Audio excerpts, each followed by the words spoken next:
Hello guys, good morning. संस्कृति classes में आपका स्वागत है। आज के लेक्चर में हम एक्टिव पैसिव वॉइस के बारे में चर्चा करेंगे। अंग्रेजी ग्रामर का ये बेहतरीन सबसे अच्छा टॉपिक होता है active and passive voice. Guys, boys, आप सभी जानते हैं कि टेंस में एक्टिव वॉइस 12 बनकर के तैयार होती हैं, यानी कि अर्थात जो टेंस है हमारे उन सब की एक्टिव वॉइस होती हैं। जो वाक्य होते हैं वो एक्टिव वॉइस में ही बनते हैं, जो हमारे टेंस है। लेकिन उन 12 टेंसों के एक्टिव वॉइसों की हम पैसिव वॉइस भी बनाते हैं। इसको हिंदी में बोलते हैं कृतिवाच्य और कर्मवाच्य, यानी वॉइस। वॉइस माने भाषा, वॉइस माने आवाज। जो हमारी भाषण है, यानी हम जो बोल रहे हैं, जो वाच्य हैं यानी वाक्य हैं, वो दो रूप में आते हैं हमारे सामने, एक्टिव में और एक पैसिव वॉइस में। तो सबसे पहले बॉयज हम एक्टिव एंड पैसिव वॉइस का भावार्थ समझेंगे। आज से समझेंगे कि एक्टिव वॉइस और पैसिव वॉइस है क्या तात्पर्य इनका, एक्टिव का और पैसिव का। तो बच्चों, एक्टिव माने जो शाब्दिक अर्थ है एक्टिव का वो होता है सक्रिय। एक्टिव का जो शाब्दिक अर्थ होता है वो होता है सक्रिय होना। और सक्रिय कौन? कर्ता। कर्ता जिन वाक्यों में कर्ता सक्रिय होता है, जिन वाक्यों में कर्ता सक्रिय होता है वो एक्टिव वॉइस कहलाते हैं। फिर दोबारा सुन लीजिए। जिन वाक्यों में कर्ता काम को कर रहा होता है, जो वाक्य में क्रिया चल रही है वो कर्ता के द्वारा ही की जा रही है, तो वो एक्टिव वॉइस कहलाता है। ऐसा हम जो हमारे टेंस है, प्रेजेंट, पास्ट, फ्यूचर, उनके 12 टेंस हो गए। उन सब में हमने एक्टिव वॉइस देखे। उनमें हमने कर्ता को ही प्रदान किया। जो भी कार्य किया जा रहा है वो कब कर्ता के द्वारा ही हो रहा है, इसलिए वो एक्टिव वॉइस कहलाते हैं। तो लिख लीजिए परिभाषा एक्टिव वॉइस की। नाम परिभाषा दे देते हैं।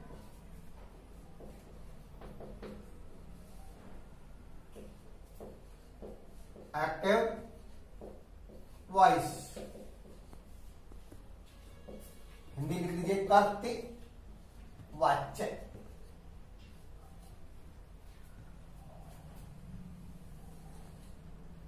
जिन वाक्यों में सब्जेक्ट अर्थात कर्ता प्रधान होता है वह वाक्य एक्टिव वॉइस कहलाता है। तो यहां समझ में आया बच्चों, एक्टिव वॉइस जिन वाक्यों में कर्ता यानी सब्जेक्ट कर्ता प्रधान होता है वह वाक्य एक्टिव वॉइस कहलाता है। यानी एक्टिव में सक्रिय, कर्ता सक्रिय है। जैसे उदाहरण के तौर से हम समझे, जैसे Mohan writes a letter. Mohan rights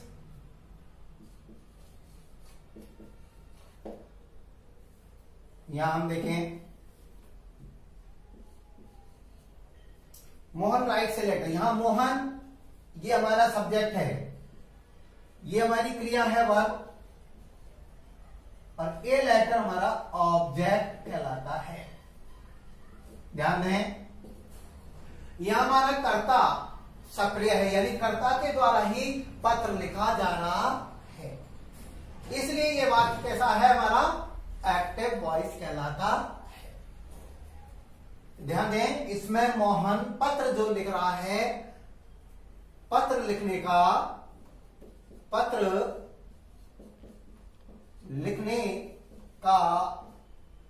कार्य कर्ता द्वारा हो रहा है। इसलिए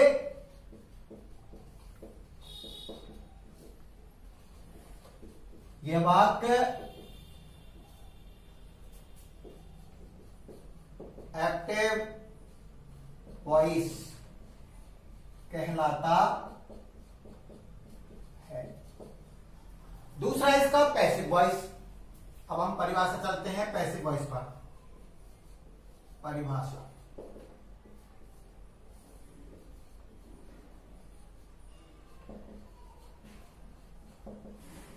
वॉइस यानी कर्मवाच्य। कर्मवाच्य। पैसिव का मतलब है निष्क्रिय। पैसिव का जो शाब्दिक अर्थ होता है वो होता है निष्क्रिय।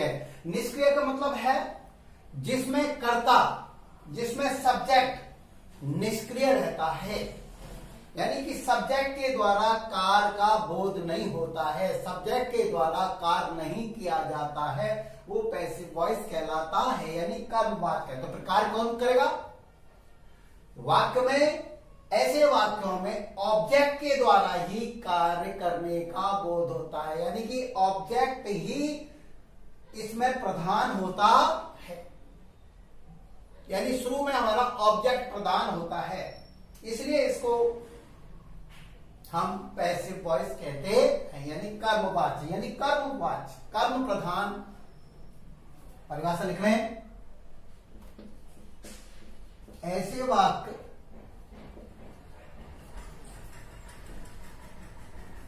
जिसमें कर्ता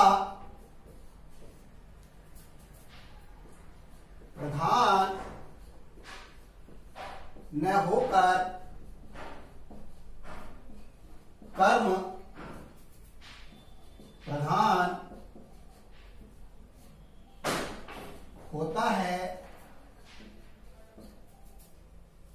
वह वाक्य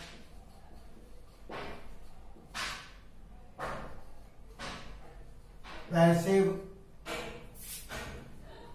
वॉइस कहलाता है। उतारे guys, उतारें।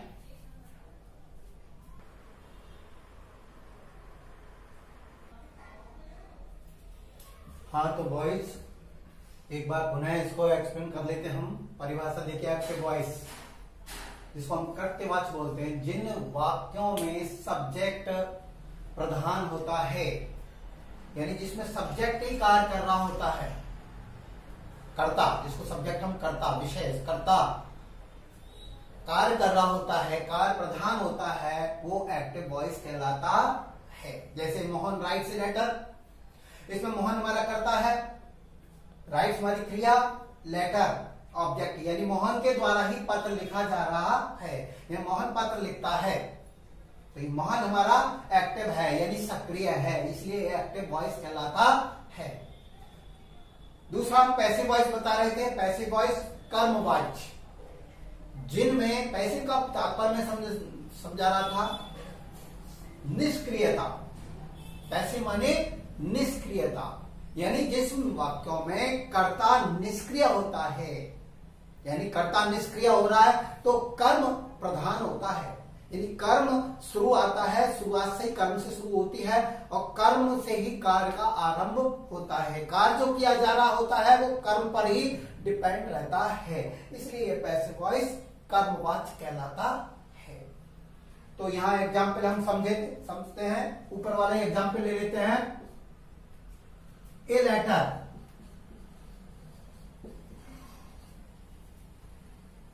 Is written by Mohan.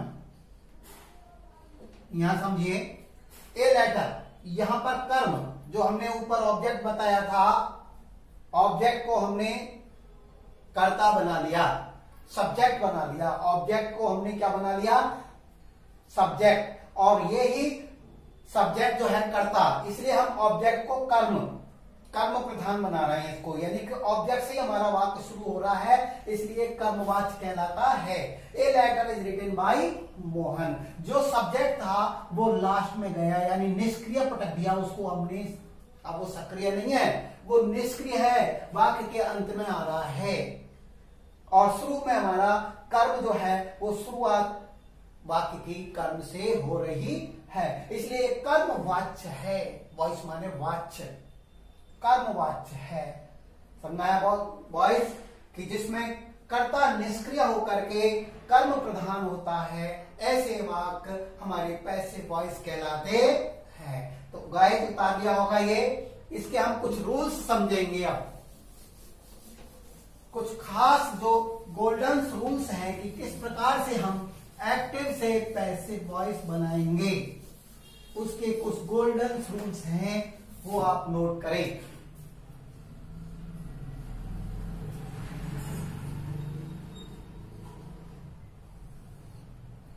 Number 1,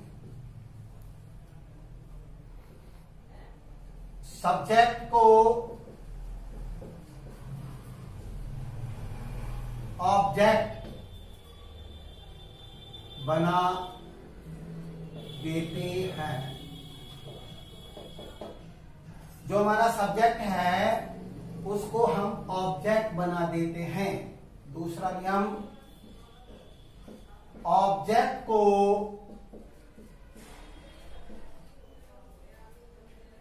subject बना देते हैं।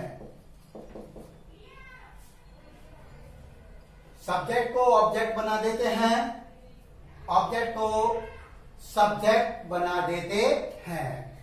तीसरा नियम समझें,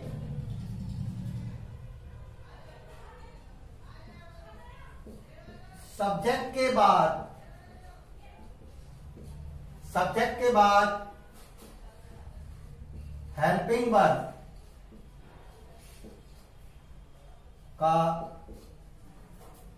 टेंस के अनुसार प्रयोग करते हैं। नंबर 4, मेन वर्ब की थर्ड फॉर्म का प्रयोग। मेन वर्ब जो है मुख्य क्रिया, उसकी थर्ड फॉर्म का प्रयोग करेंगे। 5, एडवर्ब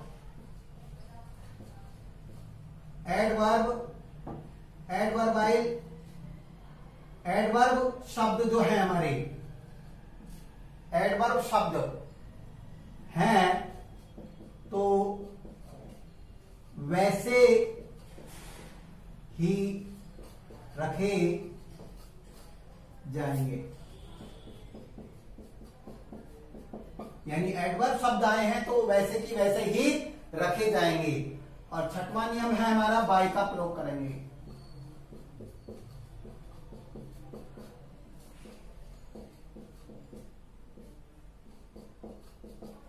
गाइस इन रूल्स को उतारें इस रूल्स को।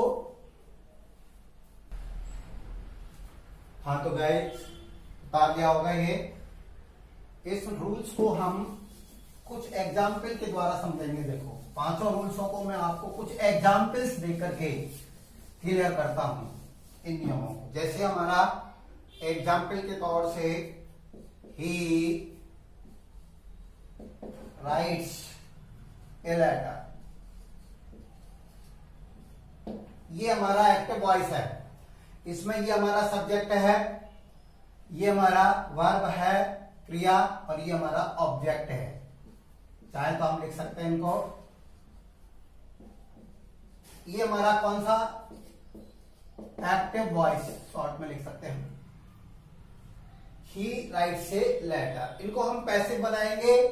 तो अभी रूल्स पहले बोला था हमने, कर्ता को कर्म, यानी कि सब्जेक्ट को ऑब्जेक्ट या ऑब्जेक्ट को सब्जेक्ट बना देंगे। तो सबसे पहले हम ऑब्जेक्ट को ए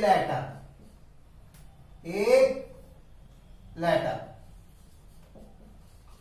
यहां सबसे पहले स्टार्टिंग कर रहे हैं सब्जेक्ट से। सब्जेक्ट को हमने ऑब्जेक्ट को सब्जेक्ट पर बिठा दिया।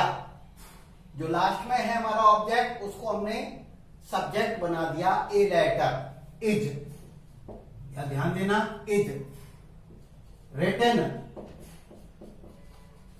By him. यहां मैं आपको सभी नियम समझा देता हूं। मैंने लिखा है, मैंने बोला था नियम, गोल्डन नियम थे। मैं क्या ग्रामर बोल रही है, गोल्डन रूल्स है कि ऑब्जेक्ट को पैसिव वॉइस में, एक्टिव से पैसिव वॉइस में ऑब्जेक्ट को सब्जेक्ट बना देते हैं। बना दिया लेटर। ही हमारा सब्जेक्ट है। वो देख रहे हैं कि ऑब्जेक्ट पर बैठा हुआ है, ही का ही इसका ऑब्जेक्ट बना दिया हिम। अब ध्यान दीजिए, राइट्स में एक नियम गोल्डन रूल्स था कि सब्जेक्ट के बाद सहायक क्रिया लगेंगी। जो सब्जेक्ट है हमारा, उसके बाद सहायक क्रिया लगेंगी। टेंस हमारा कौन सा है? ये प्रेजेंट इंडेफिनिट टेंस है। ये पहचानना पड़ेगा हमको, ये पहचानना पड़ेगा। और प्रेजेंट इंडेफिनिट टेंस में हेल्पिंग वर्ब इज लगेगी पैसिव वॉइस में, कर्ता के बाद तुरंत। ए लेटर इज, ये हेल्पिंग वर्ब लगा दी है। और मुख्य क्रिया हमारी राइट्स है, रिटन कर दिया है। A letter is written by him, a letter is written by him, by का प्रयोग कर दिया है ऑब्जेक्ट के बाद। तो ये हमारे गोल्डन रूल्स हैं। तो गाइस समझ में आया? इसको लाइक करें, कमेंट्स में करके बताएं कैसा लगा एक्टिव वॉइस, पैसिव वॉइस। आगे भी आपको बताएंगे कुछ। थैंक्स।